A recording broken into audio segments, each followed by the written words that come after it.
Hello. Hi, my name's Emma. Welcome to Faith Night Friday. I know I say this all the time. I know it's not nighttime. I know it's daylight, but by the time you guys see it, it will be nighttime. I'll guarantee you. Anyway, I'm just drinking some water.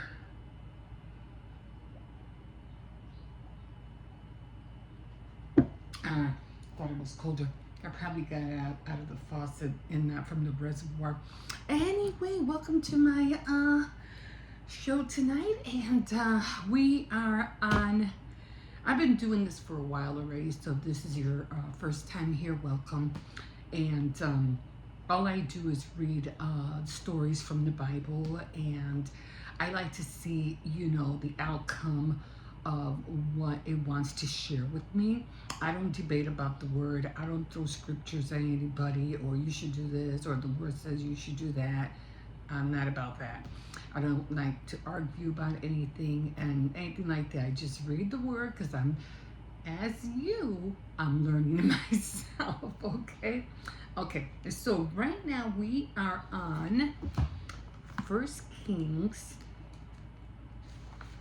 and I think we just read about Samuel when he had a difficult case about the two prostitutes who wanted to keep the babies or the baby because evidently they both had children, and one of them she slept over her baby, and the baby ended up waking up dead, or well, when she got up the baby was dead, and she tried to get the other girl's baby and claimed that it was hers. So Solomon, being a wise judge, he said, okay, you know what, we're just going to split the baby in half, and you get half and you get half. And the real mother was like, no, let her keep him. And then he goes, okay, you know what, give the baby to her because that's the real mother. The real mother wouldn't have said, nah, go ahead, I don't care. But that's what the other lady did. She said, no, go ahead, cut it in half. Because she knew she wasn't the real mother.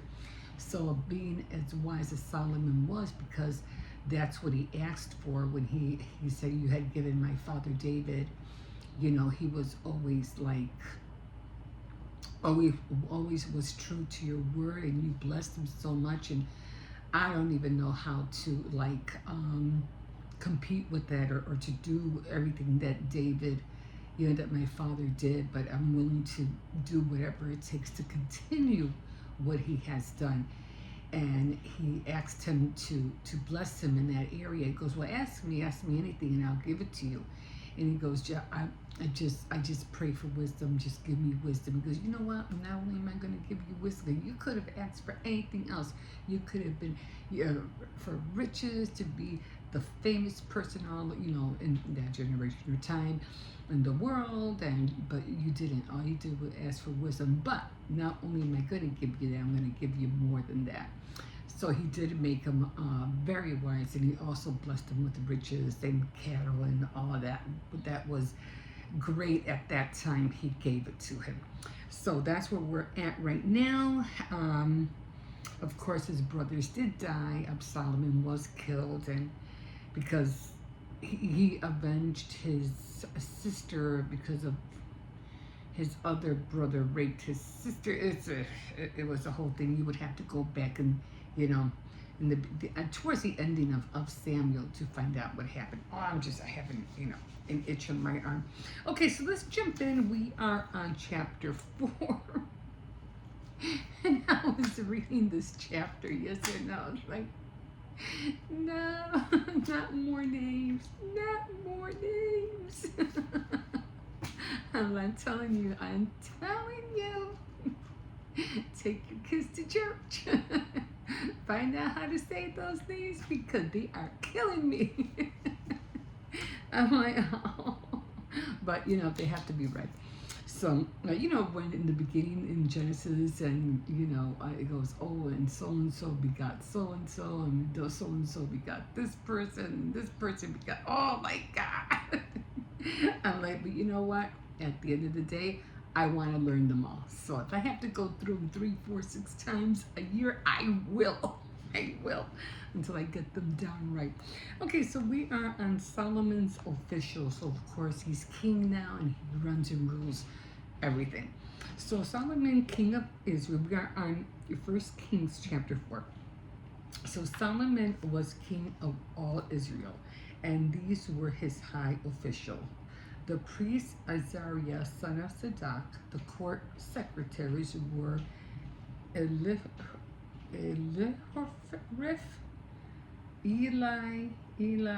or Oriph, and Ahijah, sons of Shisha. In charge of the records, Jehoshaphat, the son of Ehud,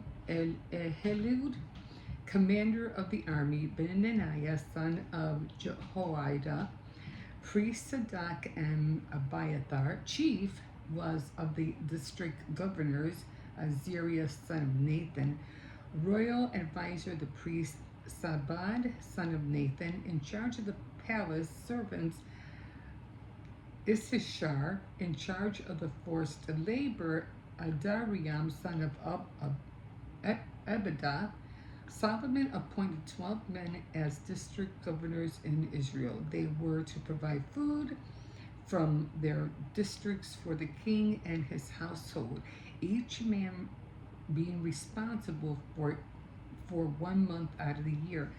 The following are the names of these 12 of officers and the districts they were in charge of.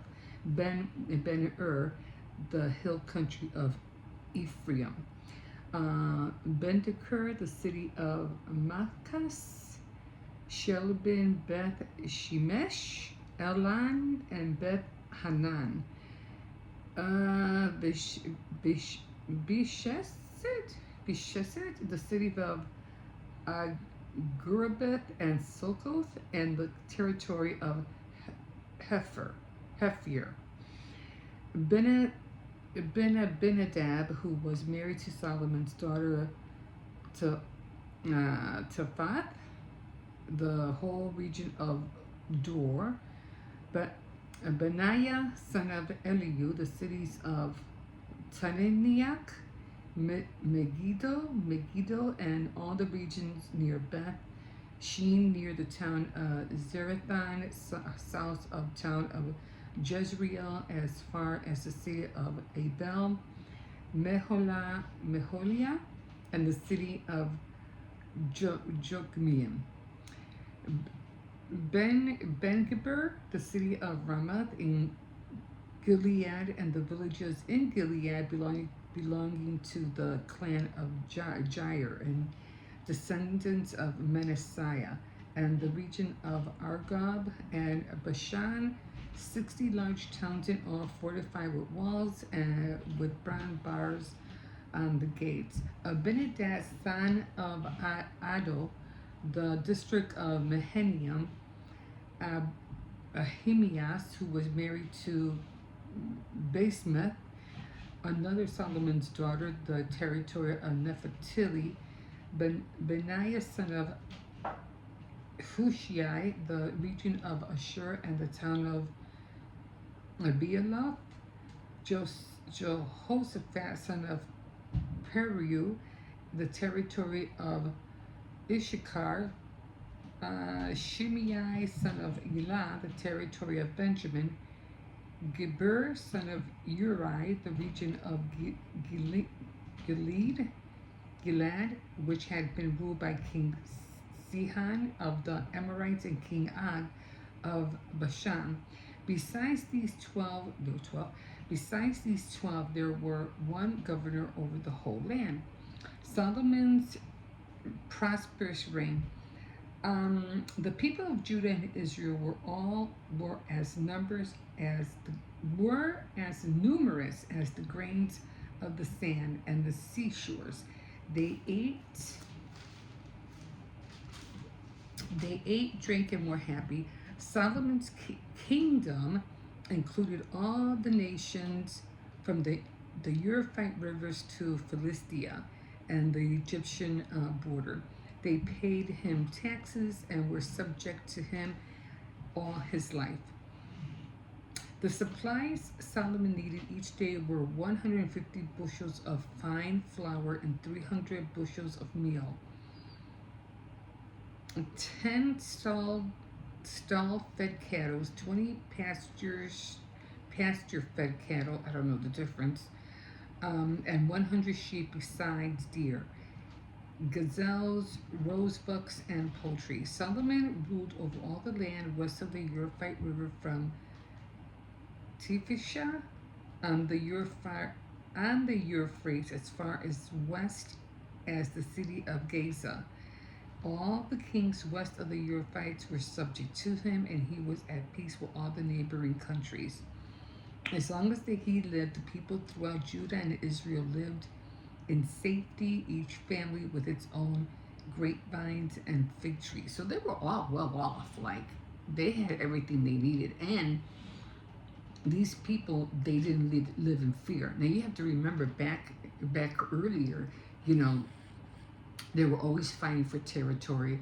The kings were always, you know, going and destroying tribes, you know. It didn't matter whether it was children or women. They would just wipe out the whole tribe. But sometimes they would take everything that they had, but sometimes they would leave it. They wouldn't touch it, and that was because of God's order. He goes, "You can destroy them, don't take anything." So, so back then, you always had to worry about, you know, your people and your whole tribe would be wiped out. So Solomon had 40,000 stalls for his chariot, horses. 40,000 stalls? Oh, that's what that meant. 10 stall-fed cattle and 20 pasture-fed cattle. Wow, that's a lot of stalls. Jeez. And 12,000 cavalry horses. I think that was for his army, right? His 12 governors, each one in the month assigned to him, supplied the food King Solomon needed for himself and for all who ate in the palace.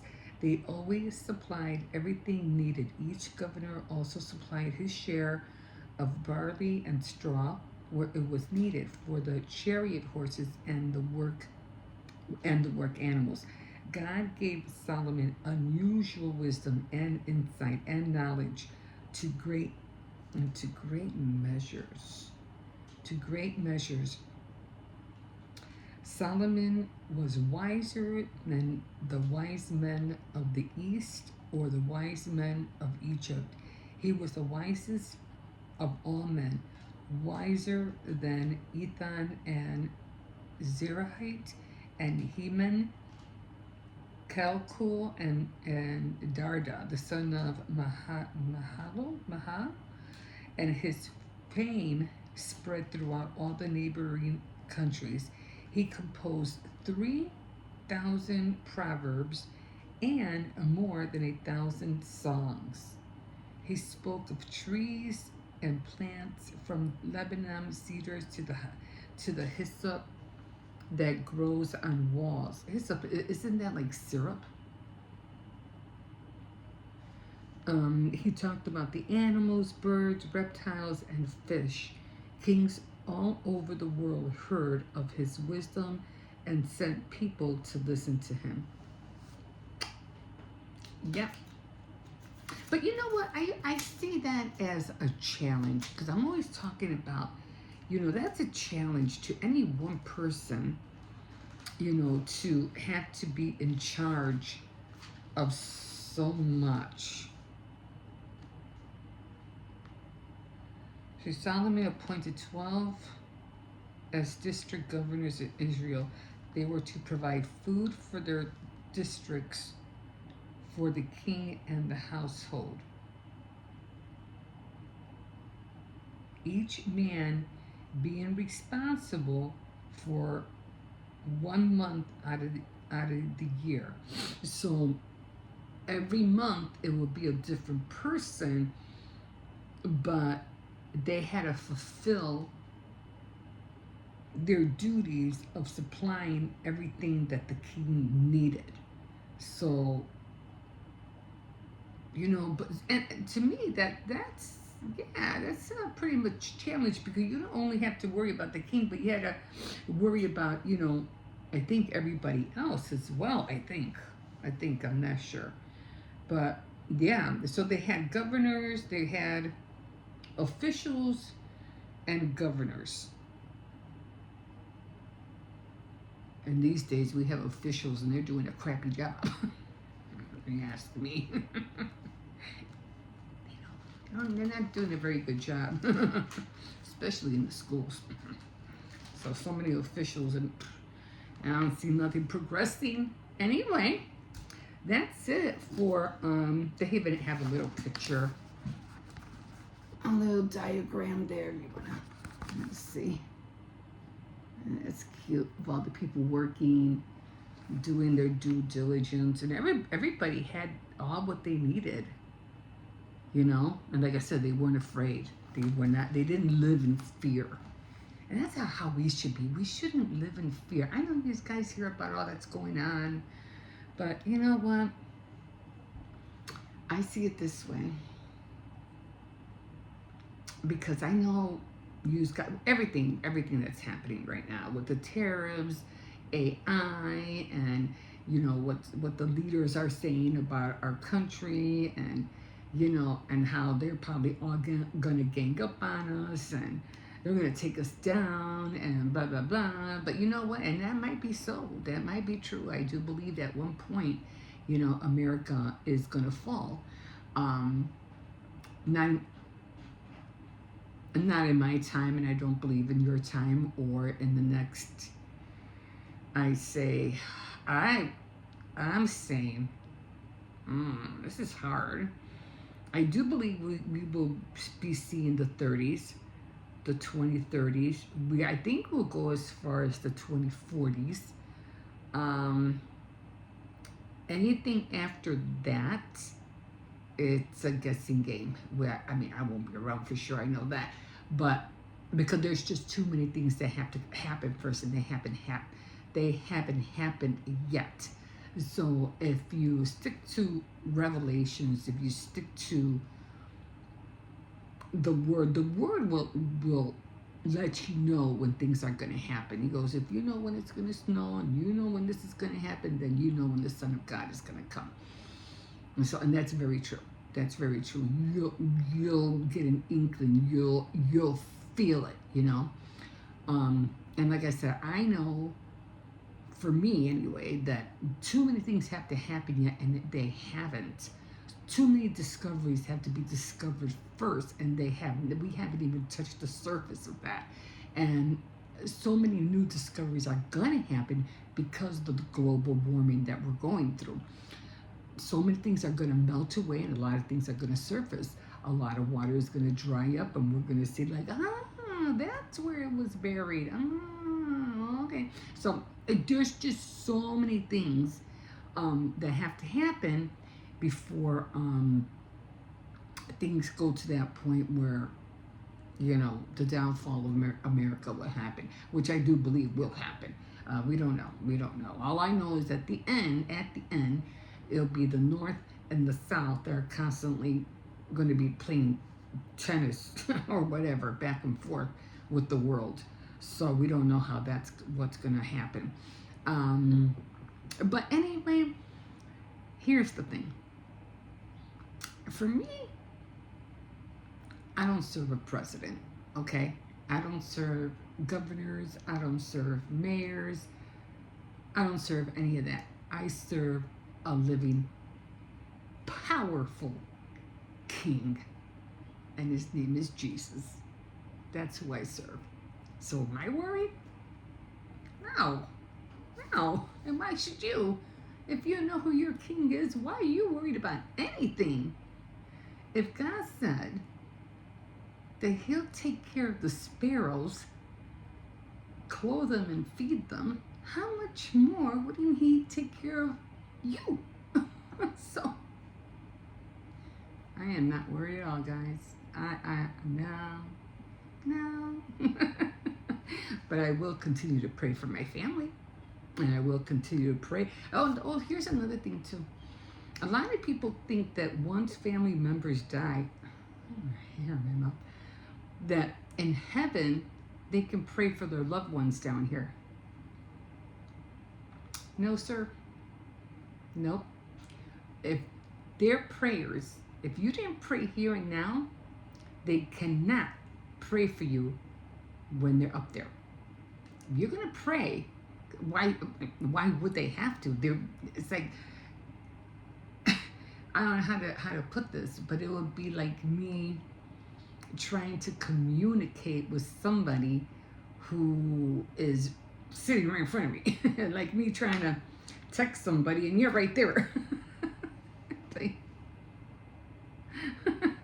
Doesn't make any sense. Our prayers is because we want to connect with the mighty one who can answer our phone calls, answer our texts. You know what I mean? But once we're up there, we don't have to. We could go just straight to the court, straight to the throne. And as a matter of fact, we can go there now. That's very interesting too. We can go there now. So if you're going to do any kind of prayer for anybody, you better do it here and now. And your prayers, once you're gone, they will not be wiped out. They will not be forgotten. Just like God says, and the word will last forever. The earth and everything, everything will be done away with, but the word of God will still remain. So will your words here on earth. You'll be gone, but your prayers will still be here. So pray for those that you haven't met yet. Pray for your grandchildren who you haven't even, met yet.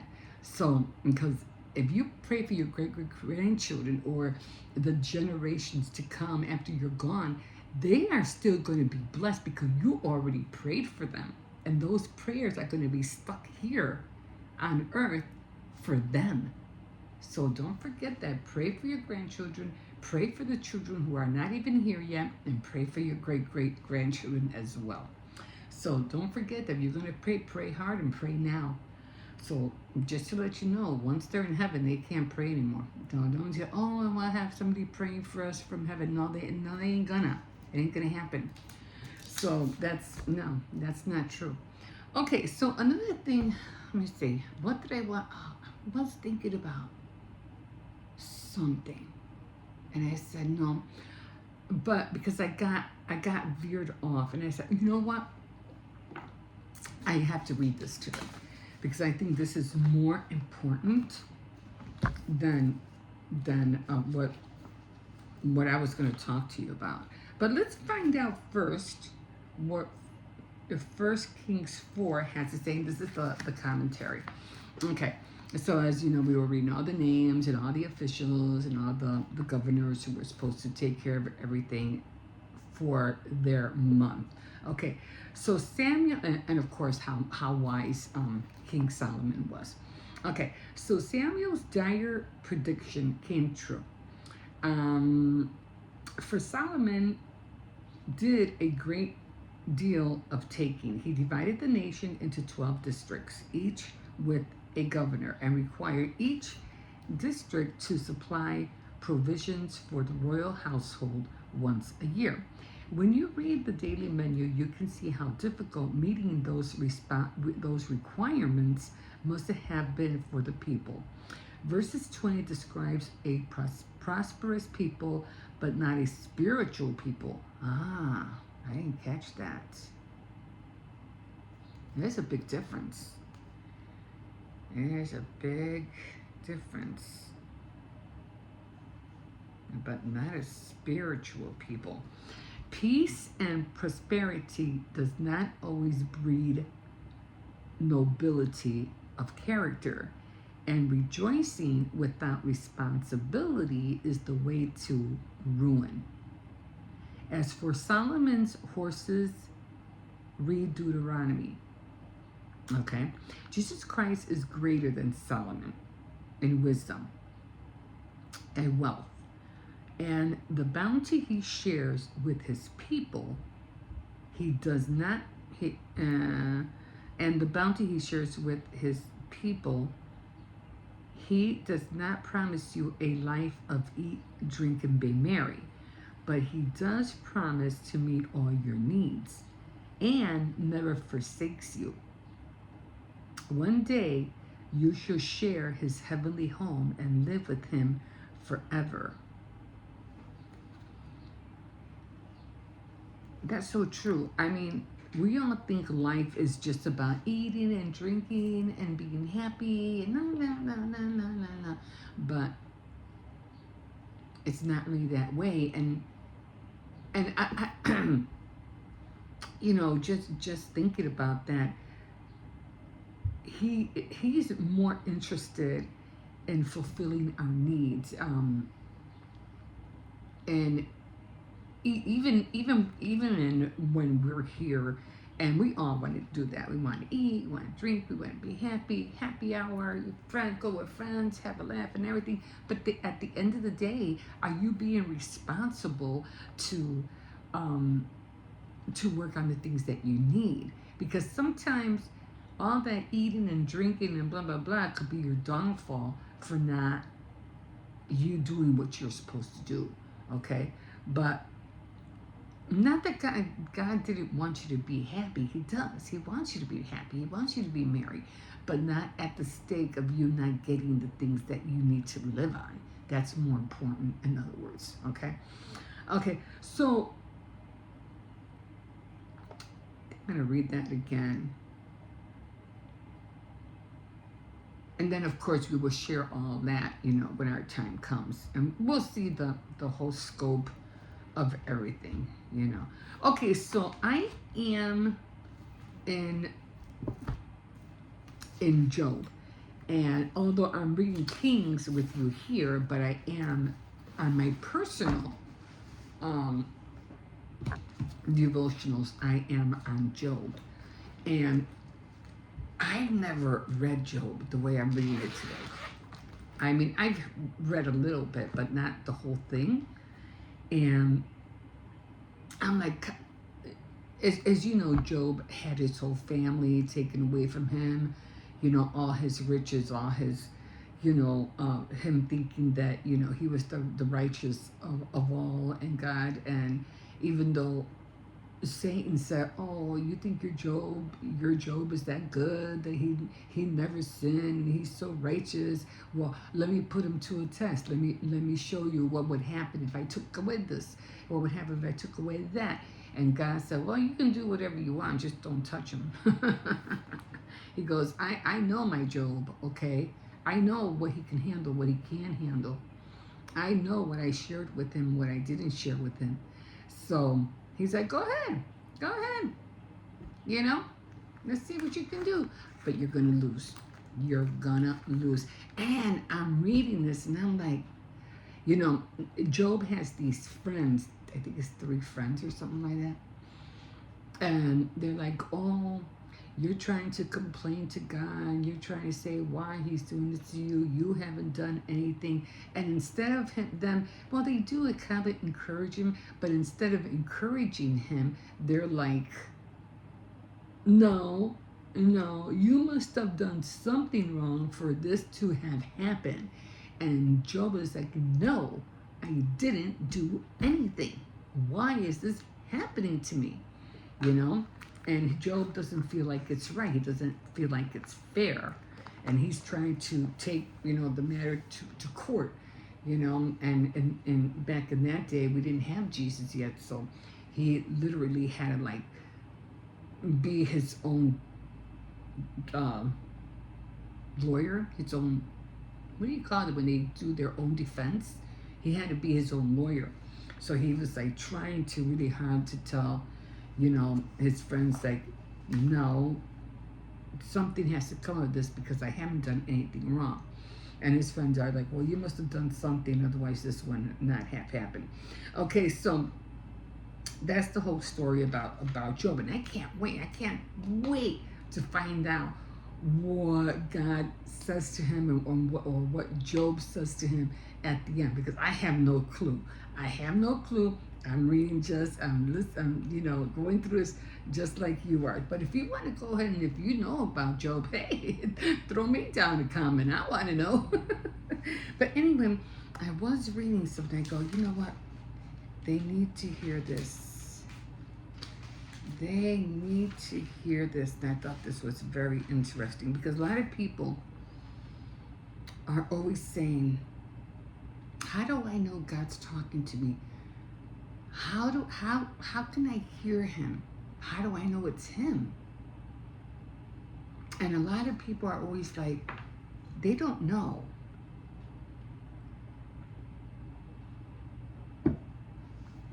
Whether God is talking to them or not, or when he's talking. But it says here in Job, and there's more to it, but I don't want to scare you with the rest of it, but so I'll just read a little bit of it. So Elihu is one of the friends, and he's trying to let Job know that, if in this you are not right, and I will show you why. As you yourself have said, God is greater than any person. So why are you bringing a charge against him? You say he does not respond to people's complaints. That means he doesn't answer you. You can pray and pray and pray, but God never answers you. Isn't that the way it feels sometimes? Like you can pray and pray and pray, and you're not seeing no resolve, no results, nothing going on. But let's see, that's where our faith comes in. We might not be able to see him. We might not be able to, again, like literally hear his voice like you hear mine. But we have to have the faith that he will take care of the situation, that he's the one in control, and then we will see victory. Even if we don't see how he did it, or but it will be there. And I have experienced it many times. Okay, so but Elihu, he says, but God speaks again and again, and he says through people, though people do not recognize him. And he goes on, he speaks in dreams, which I know that. In visions, he whispers in their ears, and he whispers in their ears and terrifies them with his warnings, like, do this, do that, or get up. He'll tell you. He'll make his angels wake you up. He will find a way to get in contact with you. So I thought that was very interesting. So God does speak to us. We just have to discern when he does it.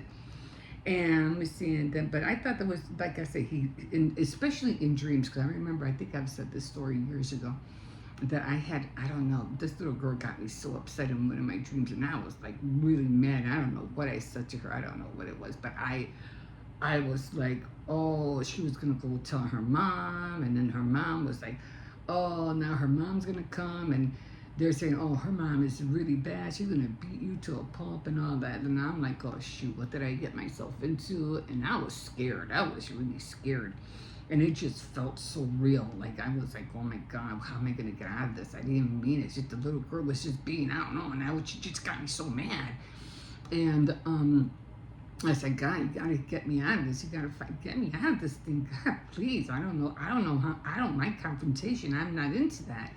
So, and then God said to me in the dream, he said, don't ever treat one of my children like that again. And I was like, okay, sorry. Got me mad. Sorry, I'll never do it again. And then at that very moment when I said I was sorry, I'll never do it again, I woke up. It felt so real. It felt so real. So I know God spoke to me at that moment in my dream and said, yeah, well, don't ever do it again. Even in a dream. In a dream. Whew. And then he speaks, and he shows us visions. That's another way how he speaks to us. He shows us things. So don't ever say oh, I don't know how God, I don't know how to hear from him. God never speaks to me. Yes, he does. You just have to discern it. You just have to know that he shows you things in dreams. He speaks to you in visions. he speaks to you and you discerning certain things, he'll take, you know, he will show you. He, you know, you just have to be like, you know that, you know what? That wasn't a worldly thing. That was a God thing.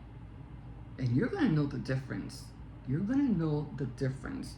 So, and it's so funny because sometimes we feel like we have to eat, you know, and so I don't know what it is, but lately, since I've been getting more into the word, it says here, he keeps them from the grave, from crossing over the river of death. He disciplines people with sickness and pain and ceaseless aching in their bones. But I like this one. They lose their appetite and do not care for even the most delicious foods. And that's where I've been finding myself lately.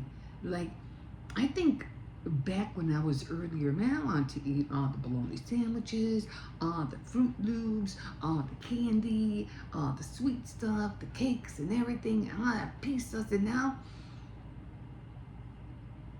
I don't even have a desire to eat that stuff anymore. Like, I don't. I really don't care for it. I bake. I don't eat it. I mean, I'll eat a sliver of the cake I made. I like ice cream, but it's rare that I catch myself eating any. I like eating cookies and stuff, but I know that, yeah, I'm just going to have a dry mouth. I'm going to have to drink a big glass of milk. So, but I really don't care. You know, I would love to run to McDonald's or Burger King and have French fries and all that stuff, but I don't care for it, you know? It's our pizza. I mean, I have to admit, we eat a lot of pizza here. We're always ordering pizza.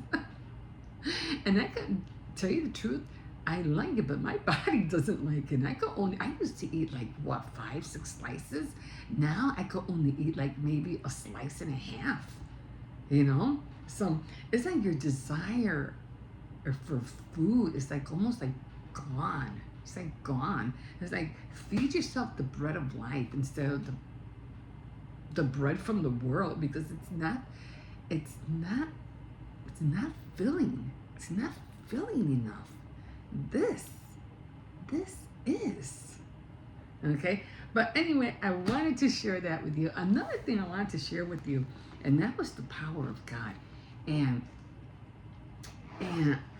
I don't know about you, but a lot of people think like they don't think God exists or whatever like that. But you have to admit that when I say about when God speaks to us and we don't hear him. Oh, you don't hear him when you hear that clap of thunder in the sky?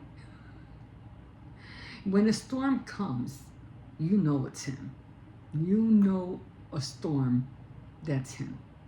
But when you hear that clap, that thunder, that crack, like it's going to split the world in half, and you know you've been there, and I've been there, like, oh my God, that was the loudest, the scariest sound I ever heard. You want to hide under your bed because it was just that loud. It was that loud. It is, I know for a fact that you have heard thunder so bad that it scared you. Like it literally scared you. So don't think that, God is powerful. That's how powerful he is. That you think this is it. He's going to destroy us. He's going to split the world in half and we're going to be done. That's how powerful he is. So you cannot tell me that God doesn't exist. And you'll be like, oh my God, oh my God. You're not saying anything else. You're saying, oh God. Anyway, I'm going to leave you with that. And thank you so much for joining me. And yeah, but we have to kind of like bend our ear a little bit to listen to God. But He's in our everyday living. He does speak to us. We just have to learn how to listen. He does show us how great he is by everything, all the beautiful colors. And we haven't even seen some of the colors he has. I couldn't imagine the colors he has in heaven. We have so many colors here, but that's only because that's the only thing that we can see with our naked eye. But even the colors, the forms of animals and birds and flowers and the beautiful oceans and mountains. What? Who can build that? Who can replace it? That's how beautiful and powerful and great he is. So God is all around us. He is all around us. And more so, if you want, he can even be in us. But that's a choice you have to make. That's a choice you have to make. So make a wise decision. Ask God to come into your heart so He can start showing and sharing with you all that He wants you to know. So, yeah. And then tell somebody that you did, that you accepted Christ as Lord and Savior over your life. Easter's coming. So just say that redemption prayer, and I think you know how it goes. I think there's even the song. I have to find it. From the grave to the rock, from the rock to the grave. I forgot how it goes. But yeah, you just have to believe that God is Jesus is the Son of God. That if it wasn't for Him, we all wouldn't be here. And that He came as a person. He came as a human. He was crucified, died, and was buried, and then on the third day He rose again. So just pray that prayer, believe it, and thank Jesus for coming into your life and for Him to share more of Himself with you. And tell someone that you prayed the sinner's prayer. Okay, guys, I am going to leave you with that. Hey, who bought a candy bar? And who gave it to somebody? Did you do your homework? I hope you did. I really hope you did. I did. I didn't only buy, I gave the candy bar to my grandson, but I did go to the store. I grabbed a whole bunch of snacks and things from the store, and I left it, if you want to see it in one of my daily vlogs, my 5 a.m. daily living. I'll show you the bin of the box that I put the groceries in. So I had a whole little bag and I put it in there. So I did my giving. And I have to keep doing it. That's what the Lord wants me to do. And I said, okay, fine, I'll do it. Every time I get paid, or every time I get my income, what's that called? My supplement, I take half the share that I'm supposed to. I went to the store, I grabbed a whole bag, I got to go, and I even told the cashier, can you ring this up separately, because I am giving this away. So I won't mix it up with all the other stuff. I want it to be separated in the cart. And I bagged it all up. I took it to that box that was behind Chase, and I put it in there. And so if I can do that, which was, I think was like close to like $15, $19, I'm sure you could buy a candy bar and give it to somebody. So, and if you haven't done that, do it. That candy bar, it's not the candy bar. That's not it. It's the giving. It's the giving that you have to start learning how to do. I did that with my kids when they were little, especially with my son. One of my sons, I said, don't ever go to a friend's house and go empty-handed. Take them something. Take them chips, pop, candy, whatever. And I did that too for one of my sons and my other kids too. Always go with something. Don't ever go to somebody's house empty-handed. I think we learned that a lot too, but as we get older, we always tend to bring a bottle of wine. And that's it. Anyway. Okay, guys, I'm done. I am so done. Have a good weekend. Have a safe weekend, please. And we will see you here. Thank you for subscribing. And if you want, you can definitely comment. Like they say, press that like button. And yeah, we'll see you next time on Faith Night Friday. Have a good night. Bye.